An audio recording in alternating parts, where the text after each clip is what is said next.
Assalamualaikum warahmatullahi wabarakatuh. Di sini saya Rahadin Ayu Maulana Zakia dan teman saya Matufa Mina Izzah. Kami dari kelompok 11 akan mempresentasikan dan menjelaskan tentang audit kinerja. Audit kinerja merupakan suatu proses sistematis dalam mendapatkan dan mengevaluasi bukti yang secara objektif atas suatu kinerja organisasi, program, fungsi, atau kegiatan. Evaluasi dilakukan berdasarkan aspek ekonomi dan efisiensi operasi, efektivitas dalam mencapai hasil yang diinginkan, serta kepatuhan terhadap peraturan, hukum, dan kebijakan yang terkait. Tujuan dari evaluasi adalah untuk mengetahui tingkat keterkaitan antara kinerja yang kriteria yang ditetapkan serta mengomunikasikan hasilnya kepada pihak-pihak yang berkepentingan. Fungsi dari audit kinerja ialah memberikan review dari pihak ketiga atas kinerja manajemen dan menilai apakah kinerja organisasi dapat memenuhi harapan. Tujuan audit kinerja adalah untuk menilai aspek ekonomis, efisiensi, dan efektivitas pelaksanaan tugas pemerintah. Aspek ekonomis adalah aspek kinerja yang berkaitan dengan sumber daya atau input baik dari sisi pengadaannya maupun pemanfaatannya. Aspek efisiensi adalah aspek kinerja yang berkaitan dengan hasil yang diperoleh atau output. Aspek efisiensi berkaitan dengan aspek ekonomis karena untuk menilai kinerja aspek efisiensi tidak cukup jika melihat outputnya saja, tetapi harus berkaitan dengan sumber daya inputnya yang digunakan untuk menghasilkan output tersebut. Efektivitas adalah aspek kinerja yang berkaitan dengan tingkat pemanfaatan output dalam mencapai tujuan atau sasaran yang ditetapkan. Jadi dapat disimpulkan bahwa tujuan dasar dari audit kinerja ialah menilai suatu kinerja, suatu organisasi, suatu program atau kegiatan yang meliputi audit atas aspek ekonomi, efisiensi, dan efektivitas. Audit kinerja merupakan perluasan atas audit laporan keuangan atas prosedur dan tujuan. Untuk dapat melaksanakan audit kinerja, perlu memahami proses atau tahapan audit kinerja, yaitu yang pertama, tahap pengenalan dan perencanaan. Tahap pengenalan dan perencanaan terdiri dari dua elemen, yaitu satu, survei pendahuluan, dua, review sistem. Review sistem pengendalian. Pertama, survei pendahuluan bertujuan untuk menghasilkan research plan yang detail dan dapat membantu auditor dalam mengukur kinerja. Auditor akan berupaya untuk memperoleh gambaran yang akurat tentang lingkungan organisasi yang diaudit, terutama berkaitan dengan struktur dan operasi organisasi, lingkungan manajemen, kebijakan standar, dan produser kerja. Yang kedua, review sistem pengendalian, yaitu bertujuan untuk mengembangkan temuan berdasarkan perbandingan antara kinerja dan kriteria yang telah ditetapkan sebelumnya. Pada audit keuangan, untuk dimulai dengan review dan evaluasi terhadap SPI, terutama yang berkaitan dengan prosedur akuntansinya. 3 langkah prosedur audit yang dilakukan pada review sistem pengendalian. 1. Menganalisis sistem manajemen organisasi. 2. Membandingkannya dengan model yang ada. Yang ketiga, mencatat dugaan terhadap setiap ketidakcocokan atau ketidaksesuaian. Tahap yang kedua adalah tahap pengauditan. Tahapan-tahapan dalam audit kinerja disusun untuk membantu auditor dalam mencapai tujuan audit kinerja. Review hasil-hasil program akan membantu auditor untuk mengetahui apakah entitas telah melakukan sesuatu yang benar. Review ekonomi dan efisiensi akan mengarahkan auditor untuk mengetahui apakah entitas telah melakukan sesuatu yang benar secara ekonomis dan efisien. Review kepatuhan akan membantu auditor untuk menentukan apakah entitas telah melakukan segala sesuatu dengan cara-cara yang benar, sesuai aturan dan hukum yang berlaku. Dalam menjalankan elemen-elemen tersebut, auditor juga harus mempertimbangkan biaya atas standar tersebut. Setiap elemen harus dijalankan secara terpisah. Tahapan dalam audit kinerja terdiri dari 3 elemen, yaitu telaah hasil program, kedua telaah dan efisiensi, yang kedua telaah ekonomi dan efisiensi, yang ketiga telaah kepatuhan. Tahap yang ketiga adalah tahap pelaporan. Laporan tertulis bersifat permanen dan sangat penting untuk akuntabilitas publik. Hal terpenting bahwa laporan tersebut dapat dipahami oleh pihak-pihak yang menerima dan membutuhkan. 3 langkah pengembangan laporan audit, yaitu 1. Persiapan. Pada tahapan persiapan, auditor mulai mengembangkan temuan audit, menggabungkannya menjadi sebuah laporan yang koheren dan logis, serta menyiapkan bukti pendukung dan dokumentasi yang diperlukan. Yang kedua, penelaahan, yaitu tahap analisis kritis terhadap laporan tertulis yang dilakukan oleh staf audit, review, dan komentar atas laporan yang diberikan oleh pihak auditor. Yang ketiga, pengiriman, yaitu meliputi persiapan tertulis sebuah laporan yang permanen agar dapat dikirim ke lembaga yang memberi tugas untuk mengaudit. Hal-hal yang perlu diperhatikan dalam penulisan laporan adalah laporan audit kinerja harus ditulis secara objektif. Auditor tidak boleh overstate, dan informasi yang disajikan harus disertai suatu bukti yang kompeten. Auditor hendaknya menulis laporan secara konstruktif dan memberikan pengakuan terhadap kinerja yang baik maupun yang buruk. Auditor hendaknya mengakomodasi usaha-usaha yang dilakukan oleh manajemen untuk memperbaiki kinerjanya. Tahap yang keempat ialah tahap penindaklanjutan.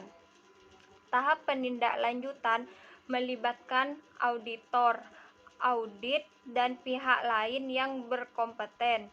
Tindak lanjut didesain untuk memastikan atau memberikan pendapat apakah rekomendasi auditor sudah diimplementasikan. Dari sisi auditor, hal-hal yang perlu diperhatikan dalam tahap penindaklanjutan antara lain: 1. Dasar pelaksanaan atau follow up, yaitu perencanaan yang dilakukan oleh pihak manajemen untuk setiap rekomendasi yang diberikan auditor. Manajemen harus menentukan hal tersebut diterima atau ditolak. Yang kedua, pelaksanaan review follow up. Hal ini memberi dasar untuk review follow up. Hal pertama dilakukan adalah penyusunan. Hal pertama yang harus dilakukan adalah penyusunan jadwal, yang mana hal ini tergantung dari kompleksitas rekomendasi dan tingkat kesulitan implementasi. Yang ketiga, batasan review follow up. Sebaiknya tidak terbatas pada penilaian pelaksanaan dan dampak rekomendasi yang diusulkan auditor. Namun juga harus dihindari terjadi follow up yang overload. Kegiatan follow up diharapkan mampu menjelaskan peningkatan aktual yang telah dicapai setelah proses audit dilaksanakan pada organisasi tertentu.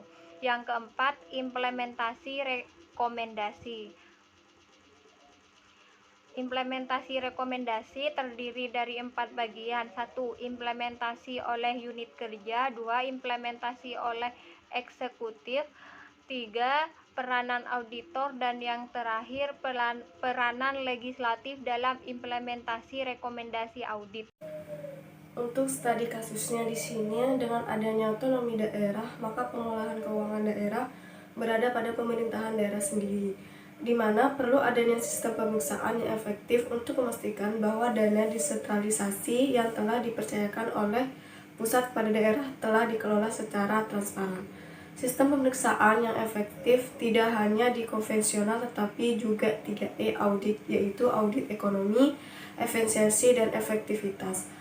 Audit kinerja atau performance audit terdapat sektor pemerintahan dapat membantu masyarakat dalam mengetahui kinerja yang lebih lengkap dari organisasi pemerintah atau disebut dengan Pemda. Audit kinerja dapat dilakukan baik pada sektor swasta maupun sektor publik dan badan pemerintah, karena dari semua tujuan kepentingan masyarakat merupakan prioritas utama. Di Indonesia kita mengenai 2 badan yang berhak melakukan audit, yaitu Badan Pengawasan Keuangan dan Pembangunan atau bisa dibilang BPKB, dan Badan Pemeriksaan Keuangan atau BPK. Untuk pembahasannya di sini yaitu yang pertama, audit dalam pemerintah. Untuk di Indonesia, audit terhadap lembaga pemerintah berpedoman pada standar audit pemerintahan yang dikeluarkan oleh BPK tahun 1995 dan merupakan standar dalam audit kinerja terhadap APBN, APBD, BUMN, dan BUMD serta yayasan yang didirikan oleh pemerintah atau di dalamnya terdapat kepentingan negara atau menerima bantuan negara. SAP terdiri dari standar umum, standar pekerjaan lapangan audit kinerja, standar laporan audit kinerja, sedangkan pelaksanaan audit kinerja adalah BPK atau BPKP. Yang kedua yaitu karakteristik audit kinerja. Menurut Malang yang dikutip dari media semua dalam bukunya yang berjudul Akuntansi Sektor Publik, audit kinerja adalah suatu proses sistematis untuk memperoleh dan mengevaluasi bukti secara objektif agar dapat melakukan penilaian secara independen atas ekonomi dan efisiensi operasi, efektivitas dalam pencapaian hasil yang diinginkan, dan kepatuhan terdapat kebijakan, peraturan, dan hukum yang berlaku, menentukan kesesuaian antara kinerja yang telah dicapai dengan kriteria yang telah ditetapkan sebelumnya, serta mengkomunikasikan hasilnya kepada pihak-pihak pengguna laporan tersebut. Secara konsep, ekonomi efisien, efektivitas, dan ekonomi saling berhubungan dan tidak bisa diartikan secara terpisah. Hasil audit kinerja adalah berupa pendapat auditor, tidak hanya sekedar menyampaikan kesimpulan berdasarkan produser atau audit yang telah dilaksanakan, tetapi dilengkapi juga dengan rekomendasi untuk perbaikan di masa yang akan datang. Yang ketiga yaitu audit ekonomi dan efisiensi. Seperti yang sudah dijelaskan di atas, bahwa konsep ekonomi berarti biaya yang rendah dan konsep efisiensi mengacu pada perbandingan terbaik antara input dan output. Menurut Dayton dan Cale, audit ekonomi dan efisiensi bertujuan untuk apakah suatu entitas telah memperoleh, melindungi, dan menggunakan sumber dayanya seperti karyawan, gedung, uang secara ekonomis dan efisien, penyebab terjadinya efisiensi dan ekonomis dalam praktek. Terus apakah entitas punya hukum dan peraturan yang lengkap yang berfokuskan pada masalah ekonomi dan efisiensi. Dari ketiga tujuan audit ekonomi dan efisiensi di atas, terutama pada tujuan yang ketiga, ukuran output dan input harus dispesifikasikan oleh entitas yang bersangkutan untuk dijadikan standar dalam mengukur kinerja dari pimpinan atau manajer. Sehingga dengan standar tersebut, auditor dapat menilai apakah output yang dihasilkan maksimal atau input yang digunakan kurang atau melebihi standar. Prosedur audit ekonomi dan efisiensi mempunyai tahapan-tahapan sebagai berikut. Yang pertama, perencanaan. Yang kedua, review sistem pengendalian item atau SPI. Yang ketiga, menguji SPI. Yang keempat, melaksanakan audit. Yang kelima, pembuatan dan penyampaian laporan. Yang keempat yaitu audit efektivitas. Efektivitas dapat diartikan sebagai kemampuan suatu organisasi untuk mencapai tujuan yang diinginkan, atau dapat juga diartikan sebagai tingkat keberhasilan dalam mencapai tujuan yang telah ditetapkan. Singkatnya, efektivitas berkaitan dengan usaha pencapaian tujuan.